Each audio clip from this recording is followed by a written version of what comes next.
ผลหยังว่าเบิ่งมักแบบใดมักหลายบ่ละแก้วหัวขอดนั่นมักหลายบ่โซเวียต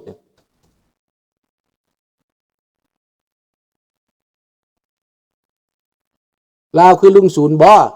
แล้วถามว่าปัจจุบันลุงอยู่ประเทศใดเว้าความเป็นจริงเขาอยู่ประเทศลาวเขาต้องเอิ้นเขาว่าลาวเกิดอยู่ลาวก็ต้องว่าลาวพ่อแก้วเมฆ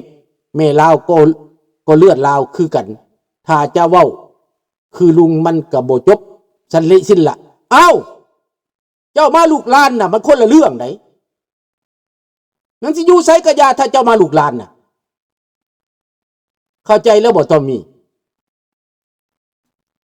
เจ้าที่ว่าไปเว้าเพื่อแก้ววะเกิดอยู่ไสก็ตามถ้าเจ้ามาลูกหลานน่ะถ้าเจ้าบ่มาลูกหลานเขาโอเคอันนี้เจ้ามาลูกหลานไหนบ่แม่นเจ้ามาบ่แม่นเจ้ามาเจ้าเป็นหยังเจ้าจังมาเจ้าแลนตายมาหยังล่ะมันต้องมีเหตุผลไหมเห็นบ่ล่ะจะแลนตายมาจากเมืองแก้วจะมาเฮ็ดหยังจะมีสงครามวะจะสิตายวะเจ้าจะมาญาติบ้านมึงเห็นบ่คิดเบิ่งไล่เบิ่งดีๆเจ้าสิเอาเหตุผลไหนมาเว้าเป็นหยังมันสิบ่จบคนประเทศใดก็ตามถ้าว่าเจ้าหนีสงครามมาเขาเอาเจ้าไว้แก้วอยู่ในเมืองลาวแต่ก่อนก็มีแต่เขาก็ได้เป็นสัญชาติลาวแล้วเพราะเขาหนีภัยการเมืองพวกใดหนีภัยการเมืองเขาให้เป็นชาติลาวเบิดพวกใดที่เขามาสืบสอดแนมพวกใดที่เขามาทำลายคันสันด้วงมันมาเจาะต้นไม้ตายนะเจ้าชิว่าขอบใจด้วงเด้อมึงมาเจาะต้นไม้ตายบ่ด้วงเจาะต้นไม้ตายต้นไม้สิขอบใจว่าขอบใจเด้อมึงเจาะกูให้ตายเป็นต้นไม้หลอนบ่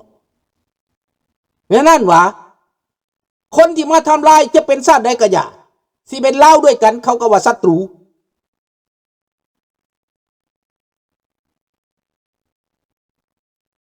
พวกใดที่ด่าทานสุนทราแมนเขาจะตั้งมาก่อกวนเพื่อบ่ให้ทานดำเนินเวียกไปสะดวกบ่ต้องสนพวกมันจะเฮ็ดให้เสียอารมณ์และบ่มีเหตุบ่มีผลแม่นขอบใจโอปู่แต่ก็ต้องเว้าให้คนฮู้ไว้ทุกคนเข้าใจเห็นบ่ล่ะมันมีจักตูมันมีจักคนดังนั้นแหละพวกที่มันนิยมรัฐบาลลาวนั้นให้รัฐบาลไทยเข้าใจว่ารัฐบาลลาวมันเป็นโจรรัฐบาลลาวมันเป็นศัตรูรัฐบาลลาวมันเป็นลัทธิใหม่ลัทธิคอมมิวนิสต์นั่นแหละมันเขียนบ่เป็นมันเขียนได้เท่านั้นแม่นบ่ล่ะมันเป็นแก้วแตงกิ้วขอบใจหลายๆเนาะเอาอำลาพระจากกันเท่านี้มื้อนี้จบกันเท่านี้